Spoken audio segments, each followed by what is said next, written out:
why some relationships make you feel alive and some they make you feel anxious, they leave you exhausted, they leave you emotionally broken. What if I told you that love is not just an emotion?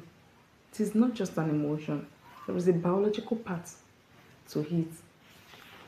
Love is a psychological force that shapes your mental health. It shapes your mental health.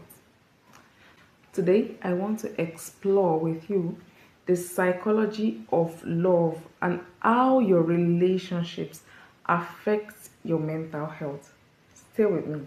I am Dr. Elizabeth Falade. I'm a mental health advocate.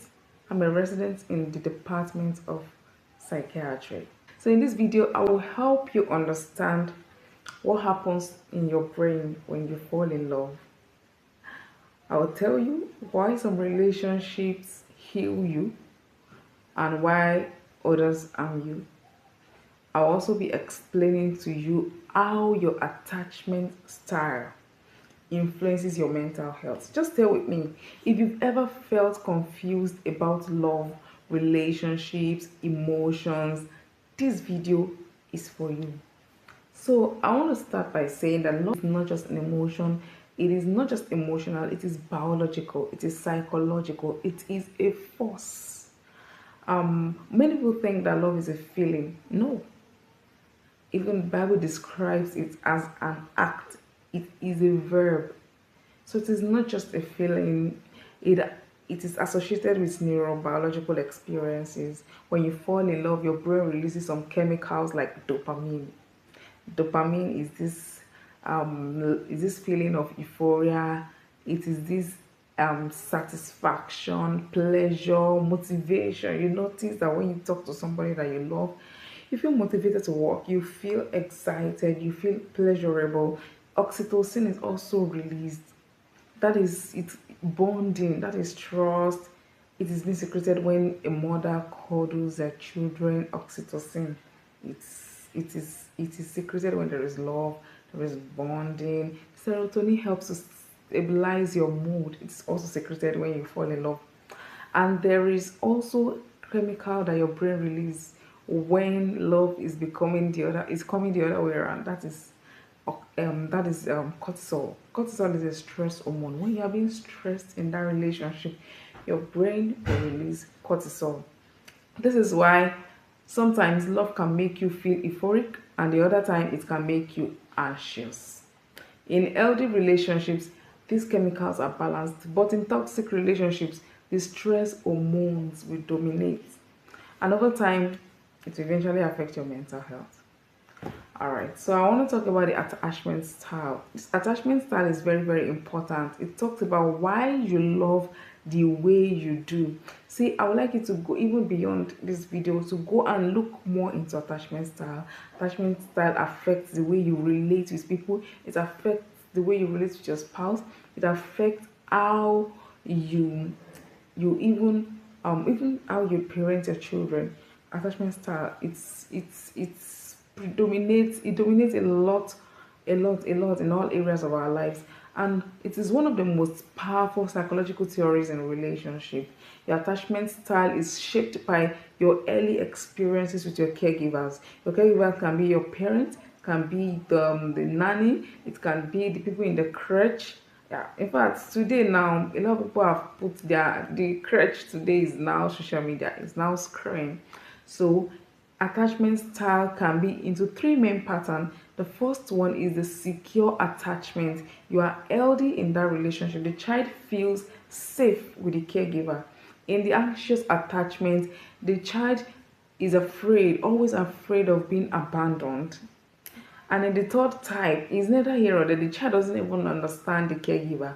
So sometimes he just doesn't want to be attached because you don't know how the caregiver will behave today and how the person will behave tomorrow. So you just want to be left alone. And that is an avoidant attachment. You fear closeness.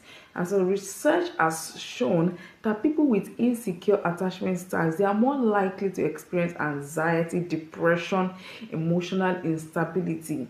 And so a lot of people are going about in relationships bearing emotional wounds, yet they remain in such relationships. Is that not a problem? I want to talk about our relationship quality, because now it is not about your relationship status, right?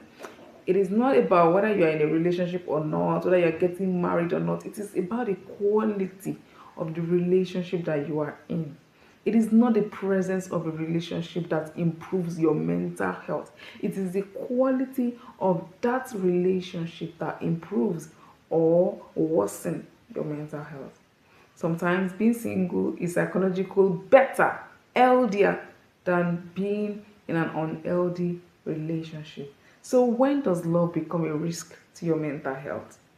Love becomes dangerous when it is driven by fear instead of security. The Bible even says that there is no fear in love. There is no fear in love.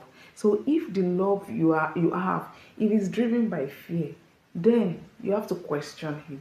Because some signs that you see is emotional dependence. You are so much dependent on this love, on this partner, like you are so attached you cannot do any other thing. Some people will even say, I can't think without you, I can't breathe without you, I can't live without you. Such an emotional dependence, it is not healthy.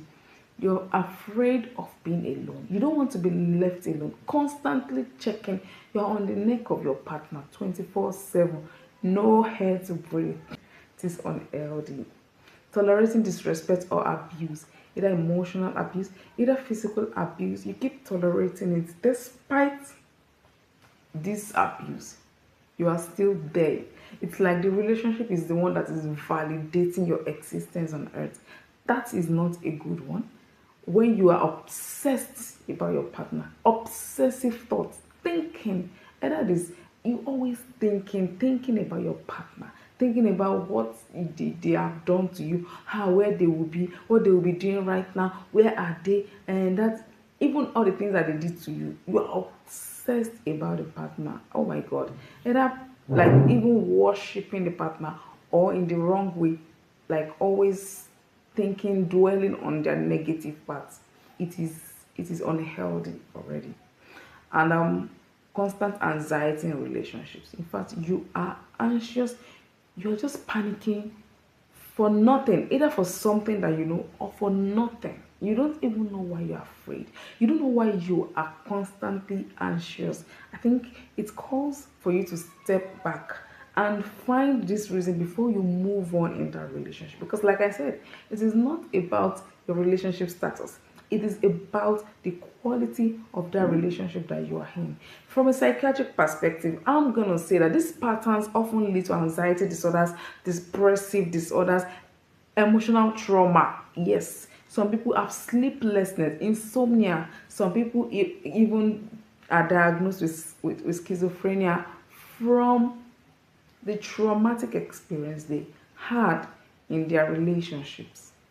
Love should not cost you your mental health.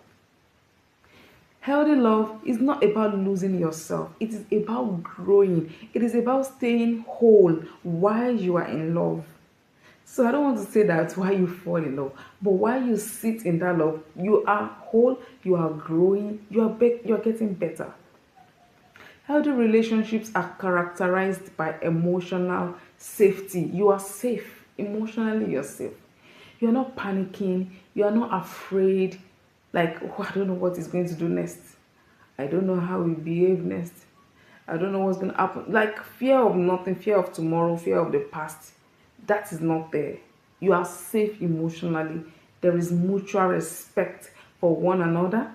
There are boundaries and which are being respected, and there is also individuality. The fact that two has become one doesn't mean that you have lost your individuality. We still have different temperaments, different personality, different capacities, different abilities, different behavior characteristics. So your individuality is not lost, and you also, it is characterized by support. There is support from each partner towards the other. Research has shown that secure relationships improve emotional regulation and resilience. So you are able to go through life, even with your partner, no matter what happens, whether everything is rosy or things are still strenuous or not so rosy at the moment, but you are still safe. You have resilience to go through life. You are able to regulate your emotions. Even though you are still learning, it is easier for you. So, in other words, healthy love becomes a psychological shelter, a place of refuge for you where you can be naked and unashamed. I'm going to conclude by saying this. If your relationship constantly makes you anxious, makes you fearful, makes you sad, and emotionally exhausted, it is not a sign of weakness. It is just a signal telling you that this love you think you have is an unhealthy love. This relationship has to be redefined. You have to reevaluate what is happening in that relationship. So sometimes the bravest act you can ever have or you can ever do is not holding on to a traumatic relationship, not holding on to love that keeps you bound, love that keeps you in bondage, love that constantly shame you, that constantly gives you fear.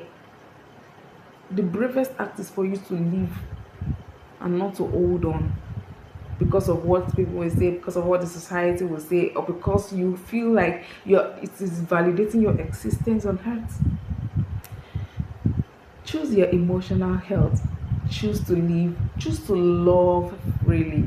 This is Valentine, and that is why I'm making this video for you to reevaluate your love. If this video has helped you to understand your relationship better, like this video, share it with someone else, subscribe to my channel for more mental health insights.